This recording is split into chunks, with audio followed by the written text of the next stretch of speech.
All right, I'm going to talk about this right here. This is a Swat case, and this was made by RPB in the late 70s and early 80s, and it was made by SWD Cobray up through the 90s, up to the middle of the 90s maybe.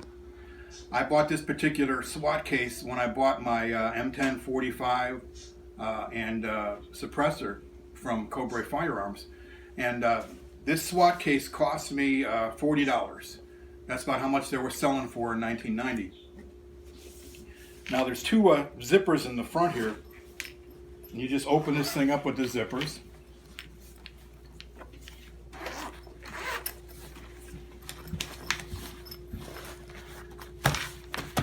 Now this particular Swat case had an interesting feature in that you could use this Swat case for a bullet resistant vest. And the way you did that is that you would buy Kevlar inserts that would go in here. Now Kevlar is the same material they put in bulletproof vests. Now they would you would get four Kevlar inserts. I don't have these inserts. I'm just going to show you where they would have went. You would have 4 Kevlar inserts. One of them would go into this flap right here. You'd have a Kevlar insert that would go in here. You'd have a second Kevlar insert that would go inside here, where this is. You'd have a third Kevlar insert that would go inside here, over here, like here, here, here. You'd flip this over, and you see this little center section. Right here, you have another little insert that would go all the way in here, across here. So you would have Kevlar protection all the way around here. Now, if you use this to put your gun in, you would use these Velcro straps here. You would put your machine gun here, either an M10 or an M11. You would put the machine gun here. You would put your suppressor here. You would put either barrel extensions, or you would put your magazines here. You put your magazine loader inside this guy here. Now here, I think if you had an M11, you could probably fit a barrel extension in here, but I'm not sure what. It's a little small for like a cleaning rod or something, so I don't know what you put in there. Maybe, like I said, a barrel extension for an M11. But I want to show you how this thing would actually be worn as a bulletproof, I should say a bullet-resistant vest. You have to pop these little things here up. Now remember, you would have your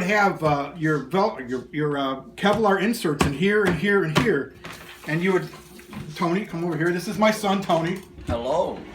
All right, you put it over the face like this. Yeah. And you would flip out this last piece. To hide your balls. So you do.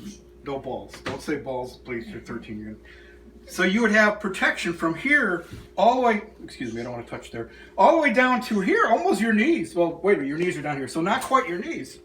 So you got, this is actually good protection. Now, you have a little strap here. Now, I'm not sure how they did this, but you would somehow have to somehow have to attach it somehow like this.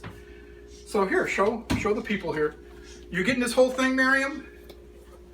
Isn't that cool? You could actually use a regular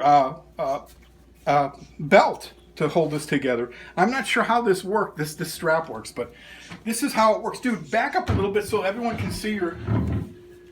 So right now, so what we're gonna do is Tony and I, we're gonna go shopping at Walmart right now, and we're gonna see what happens. I think we'll both get arrested, right? I'm just kidding. We're not gonna do that.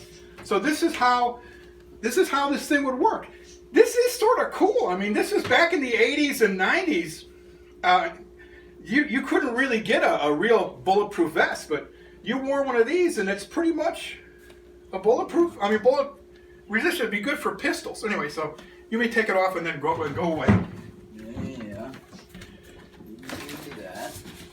So now you guys know how these things work. Now I'm going to show you how I really use this thing. Here we go.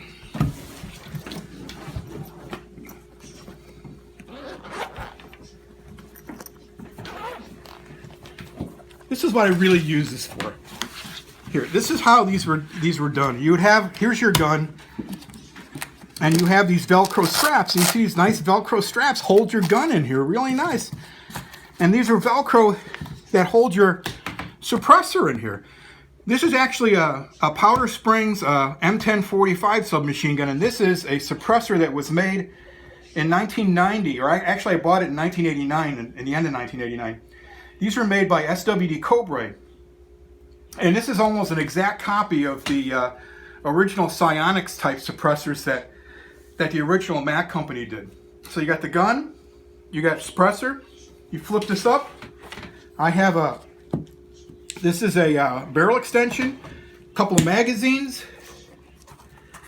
Inside here, you've got your magazine loader. And like I said, I haven't figured out what the hell to put in this little pocket.